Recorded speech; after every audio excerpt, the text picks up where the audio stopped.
I'm Leyland Minter, and I'm Australian, as you can probably understand by the accent. I've been working in agricultural chemicals at the start, development for large multinationals, and then about 27 years ago I set up the first organic research company in Australia. We were actually doing scientific research.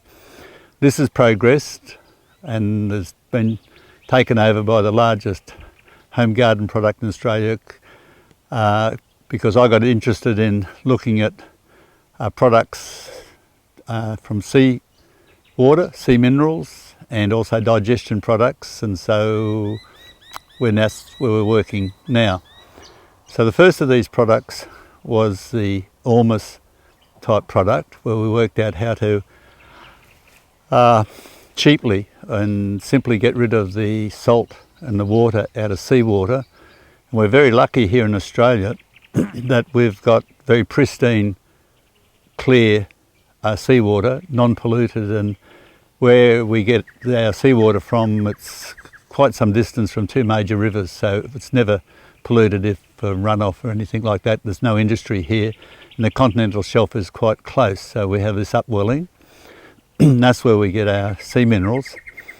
Then I've also started working with products based on fermentation, digestion.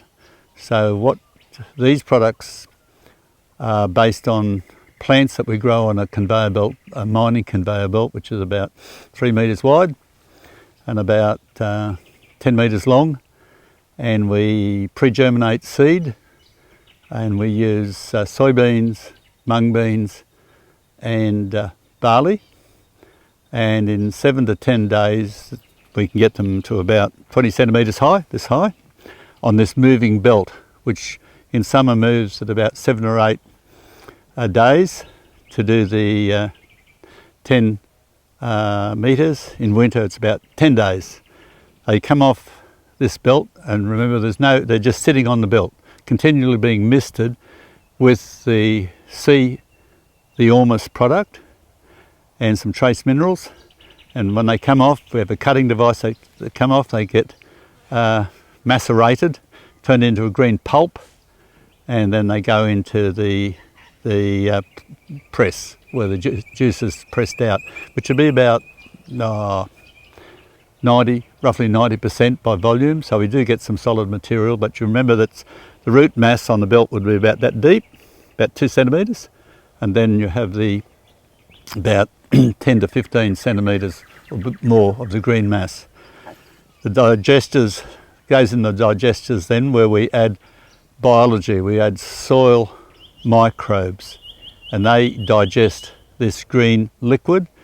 So after a few weeks we've got the broken down into amino acids and just the trace minerals, and so that's that product.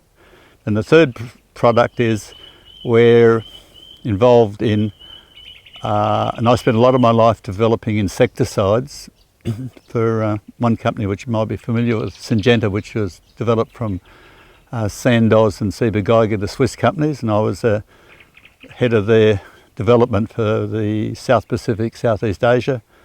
And then a company when I was at Stanford University called Zoicon Life Control, which Sandoz took over, where I worked on insect contraceptives. So we're looking at organic or non-chemical insecticides. So I've worked with in Australia we call them mates, and we've got the world patents on Diatomaceous Earth in a liquid form.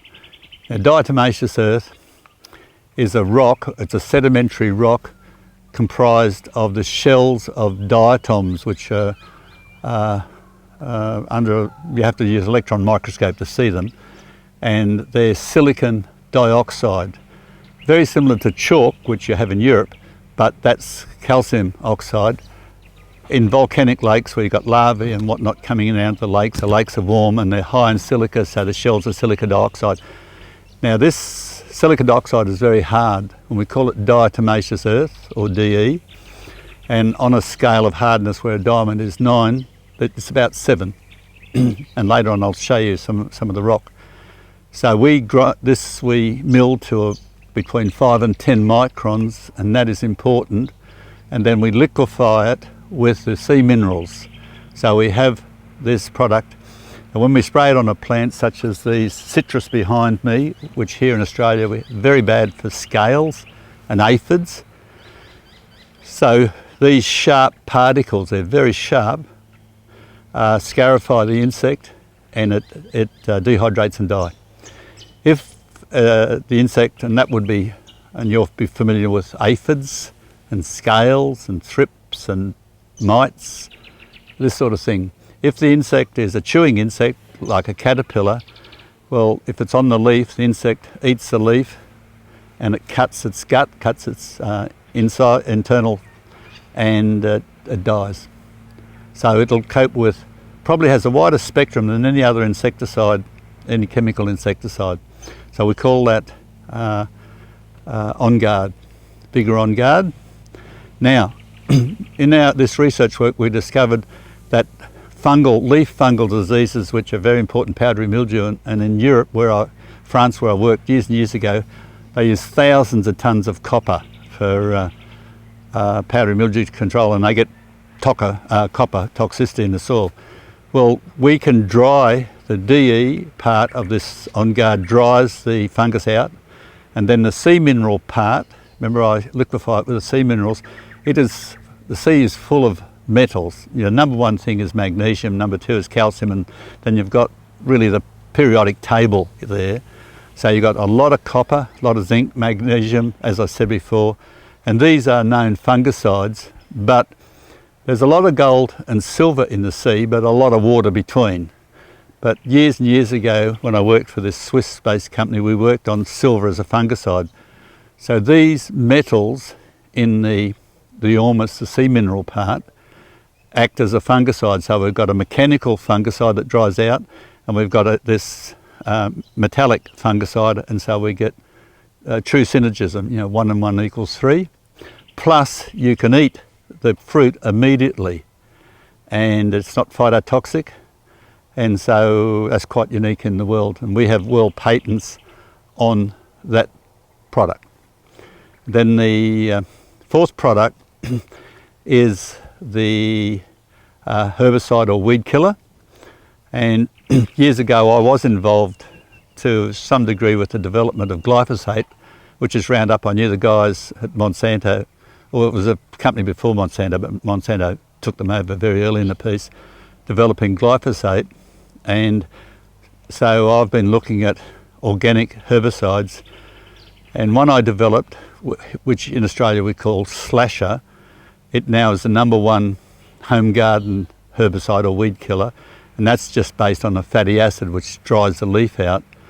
But I've been looking at something better than that, and so we sort of accidentally discovered really in the digestion or the fermentation product we can bring the pH down very significantly. So we've got a very low pH organic material which we then put surfactants and something to help penetrate into the leaf and then keep it stable, homogenised, and so that's a product called Gotcha. In Australia, when you grab someone, that's I've gotcha. So it may have other meanings overseas, but anyway, it's Gotcha. And this will do more than glyphosate or Roundup will do, and less. So, but it's a brilliant product if you know how to use it. So it desiccates the leaf, and it also, the film on the soil from when you spray the plant also inhibits germination of weed seeds. And I'll show you a bit later on Roger Green, who's staying with me at the moment. I've known Roger for a long time, and he's a par excellence cameraman. he will focus on some of the trials we've got here, and the weed trials, the Gotcha trials, are good ones to look at because it's very obvious. And so, so we can, but the amino acids in our herbicide also act as putting microbes or amino acids in the soil. So it sort of works three ways. So we think this is going to be a brilliant product. That's Gotcha. And the first samples have been sent to the USA, where a company's tried them out and says, great, when can we start buying hundreds of thousands of litres, which is good to hear, but there's a long way between hearing it and doing it. But I've got commercial samples now out, and there's being trialled. And so to start with, we'll just wander around and you'll see the gotcha trials, because they're pretty obvious. Now behind me is a dragon fruit. You may have not seen a dragon fruit. It's in Australia we see a lot of potential for this, and actually my daughter's looking and her husband looking at turning it into an alcoholic beverage, the fruit. But if you follow me, it's gotcha can be used, unlike Roundup, it can be used where you actually can spray the base of the plant. Roundup you can't use where you've got a plant without secondary bark. So this particular plant you'd kill with Roundup, and you can see where I've sprayed this. This was a month ago. Has no effect on the kiwi fruit, on the dragon fruit. And you can see the weeds here. So I do these 1/4 metre quadrats, and so that's about a month old. Here, one of the trials. Now this is a situation where you can use it pre-emergent. That means before you plant the crop, and you've got a sea of weeds as you've got here in this old pineapple, a bed of pineapples. So here you'll see the normal dose rate of gotcha is 50 mils, and that's significantly less than any other organic weed killer. Next one is 25 mils, that's half rates, but that's good enough for this sort of situation. And the third one here is 1/4 the label dose rates. So you can see here, and there's some weeds coming up. So that's, when we do our trials, we love to get failures, so we know how far we can go.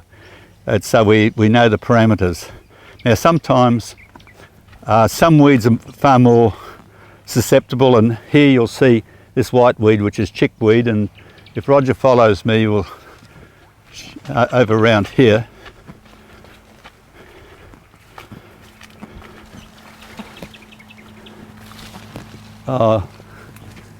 Roger, I've got this is probably not the best spot. I think it's down here. Oh, here. You'll see here we've got this is a dandelion, and we've got a milk thistle there, and we've got this one here is chickweed. So it is brilliant on broadleaf weeds, weaker on grass weeds, but still good enough if they're annual, just coming up. But if you've got a situation, if you follow me, Roger,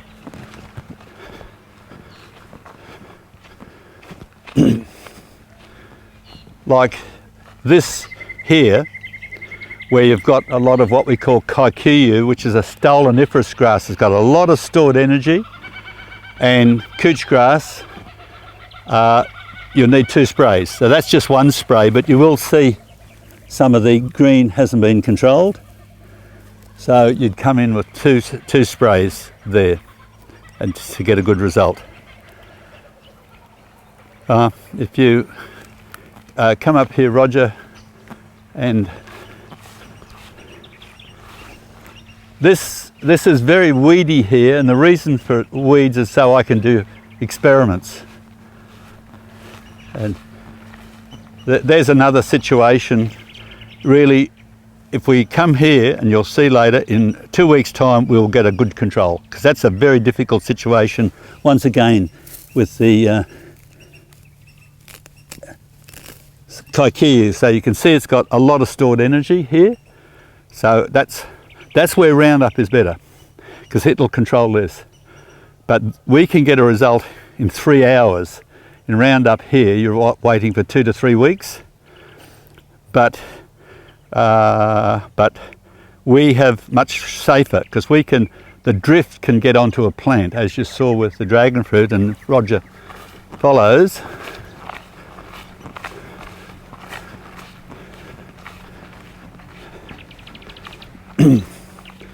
This little patch of corn here, from here to there, was actually from here down was actually sprayed, and that would have been 4 months ago. So we've held the weeds off from here to there, and we've not hurt the corn, or sweet corn. Now this is not very good sweet corn because this is winter, and sweet corn, this part of the world doesn't grow very well in winter, but I wanted to work on the safety. And this is another situation here where I put these two boards and I just spray similar to what you get out in the field. So you can see that's about 2 months. So you can see from there to there was sprayed.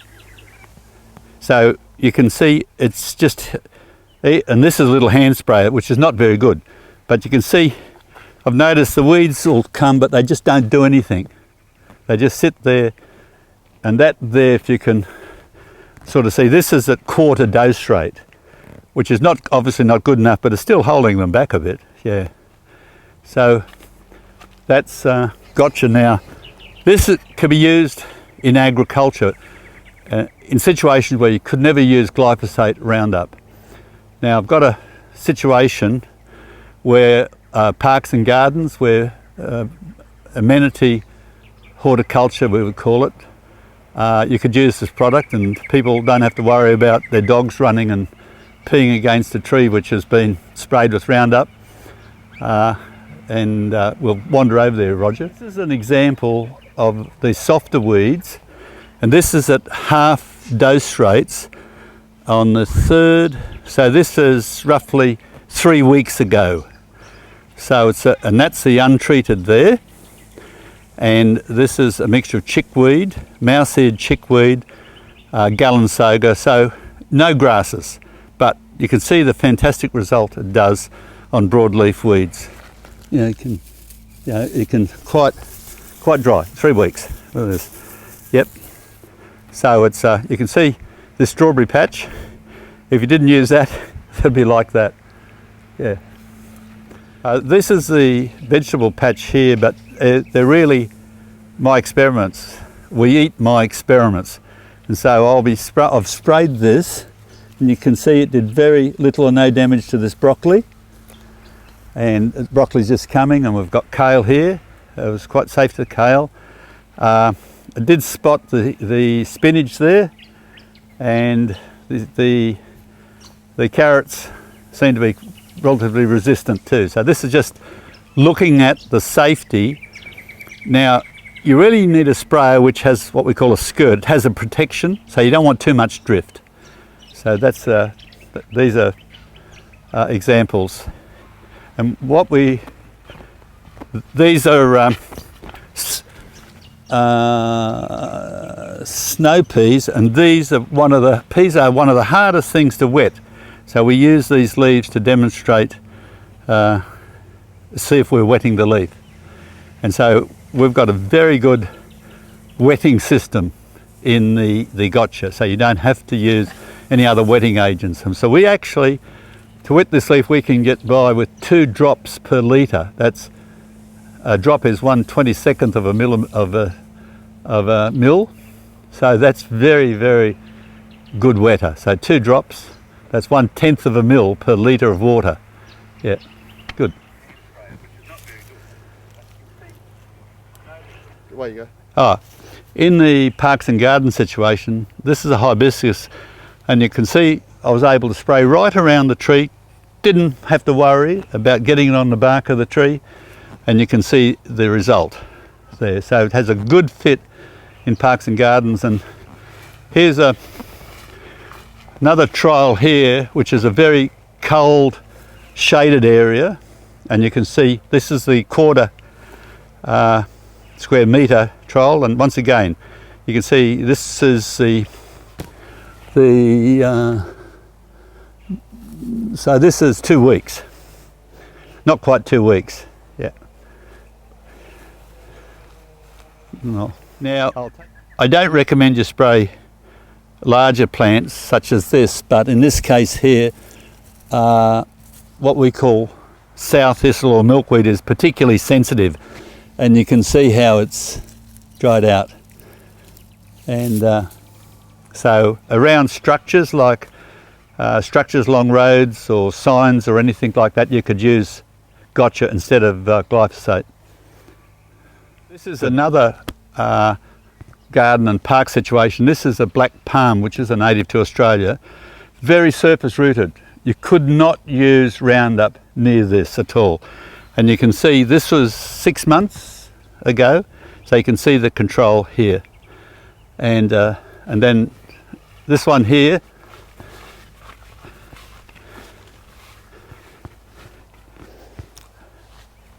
this one here was sprayed at a similar time, but we're getting some winter weeds coming through, which I will do some work on. So I'm now documenting the particular weeds by species, and so you can see it here.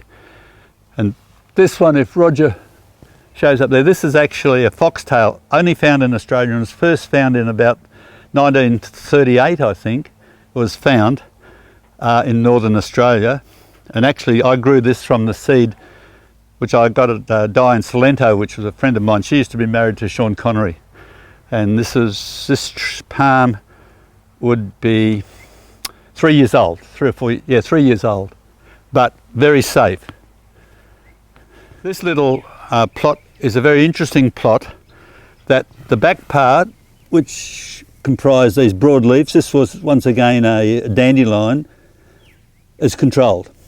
The front is not. You can see the small pieces of green of the grass, stoloniferous grasses. So this treatment you would need to do a second time 2 or 3 weeks later. But that is a difficult situation. But no other organic product in the world will do that. So, while we were looking at the gotcha weed killer trials, I briefly mentioned the fermentation digestion product. And this is what it looks like. It's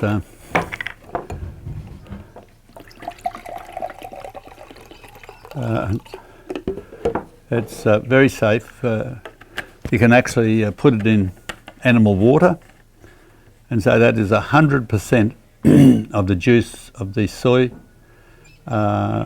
navy beans, and barley. And I mentioned that the roots on the belt at the end, the plant roots, about so thick, and they're full of auxins, that's plant growth hormones, and that's why this works so well. They're very similar to the cytokinins which you get out of seaweed. So I've done a lot of work with this, comparing it to seaweed, and this is infinitely better. So the largest seaweed company in Australia, and their product actually is the largest selling seaweed product in the world. They sell about $28 million worth a year. They are wanting to take this product. So and it's used at about 5 to 7.5 mils per litre of water, and it's full of amino acids and trace minerals, and it's totally organic. Then the other product I mentioned was the Ormes, or the sea mineral product. Now, if you just have sea minerals, and 100 litres of seawater makes 2 to 3 litres of this product. So you go through a lot of salt water, but we're lucky we're on the coast here and we've got this pristine water. And sorry, it's not the right one. This one here. And I'll give it a bit of a shake.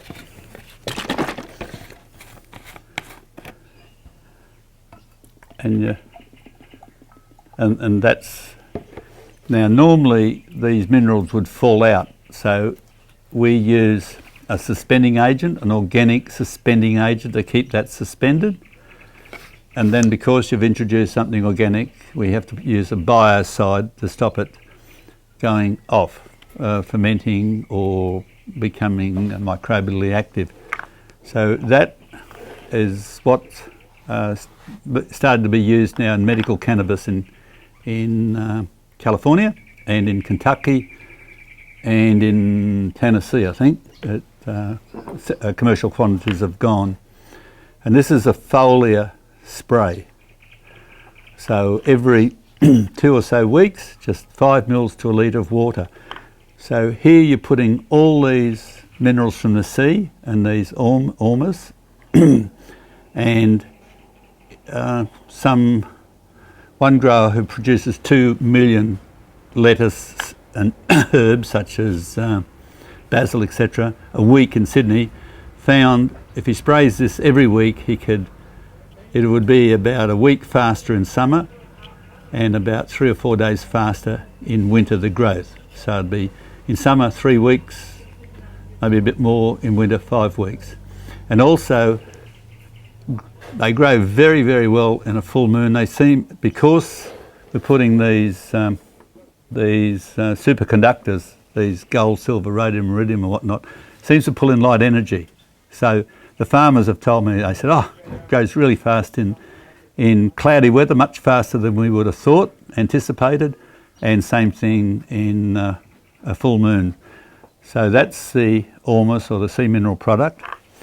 Then we convert that into the insecticide. Now this is some Diatomaceous Earth, and you see it's quite light, and these are the shells of diatoms, these silica dioxide, that have settled in these volcanic originated lakes.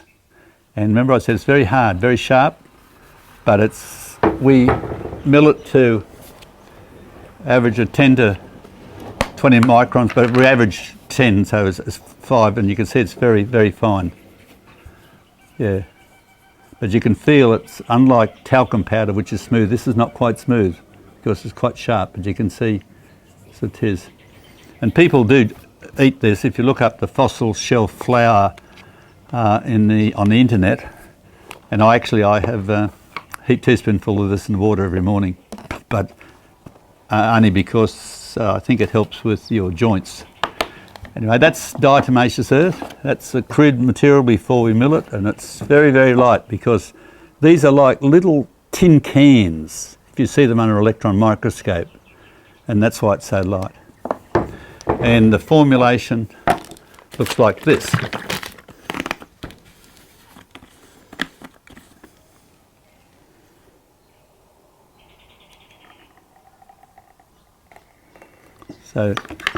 So that's what the formulation is. So we're able to get this solid material suspended, once again a suspending agent. There's a lot of technology in here.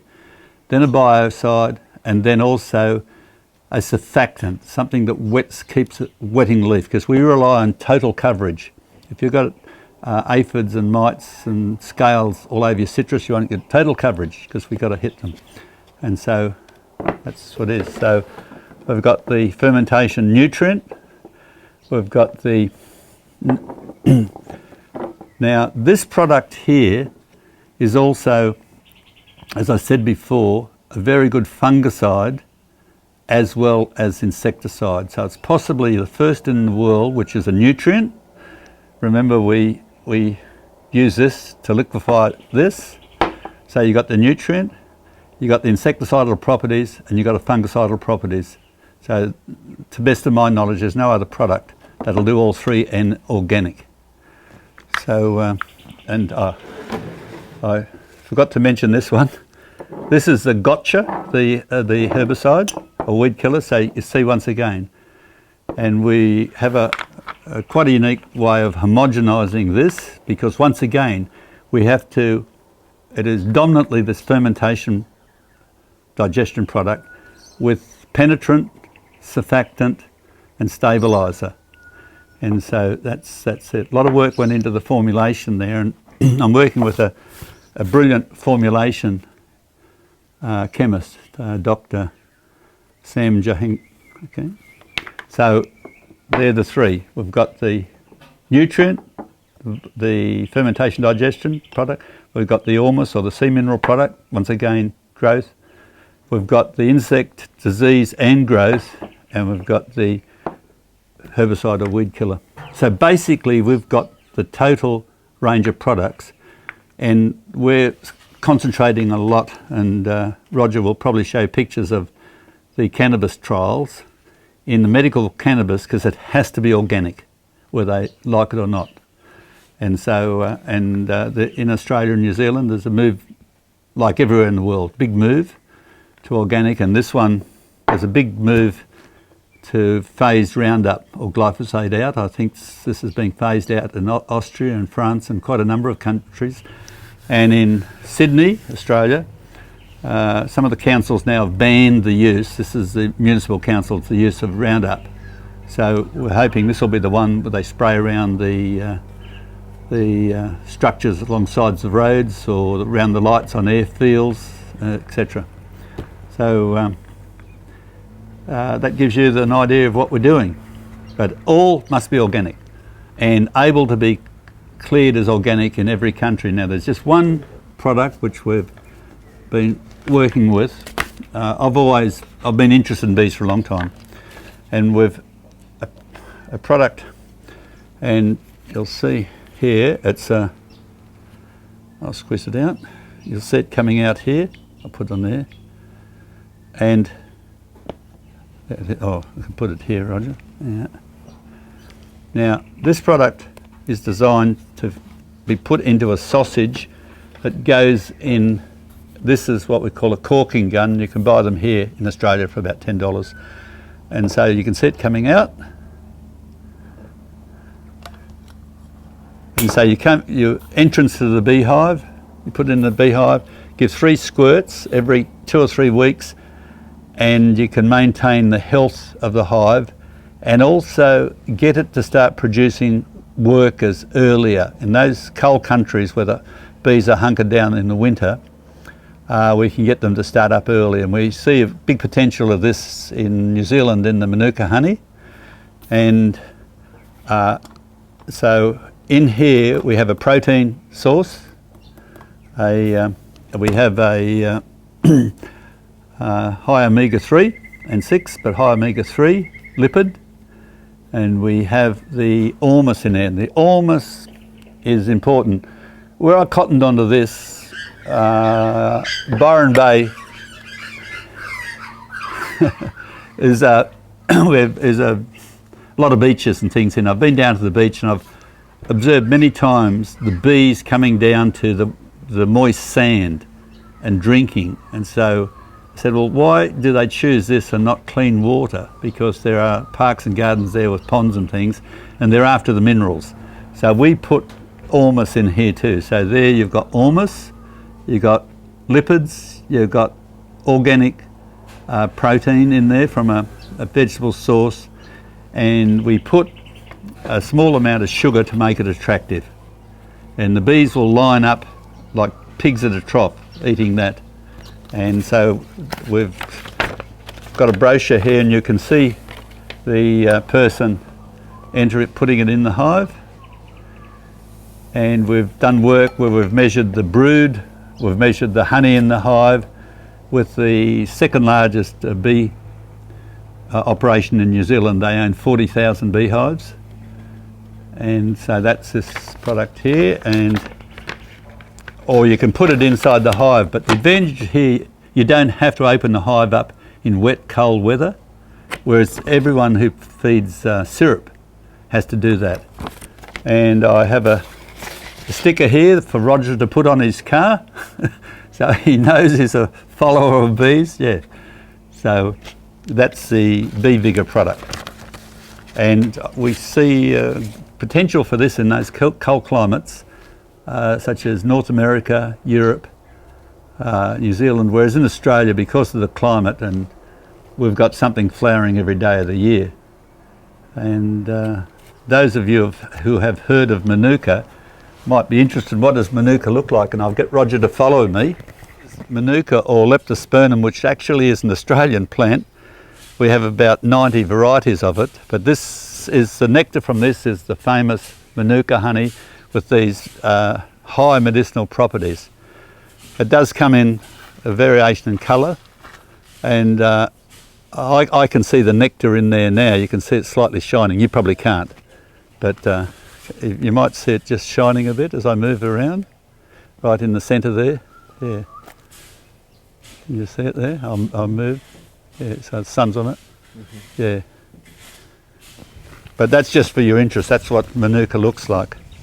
New Zealand, they produce about $330 million worth of Manuka honey. That's the export. Yeah. But in Australia, we have so many other things that we can't get pure stands of it. So, but anyway, that's what Manuka is. And we can produce probably $800 to $1,000 more honey in a hive if they use this, and for a cost of about $40, $50. Yeah, yeah, good. This is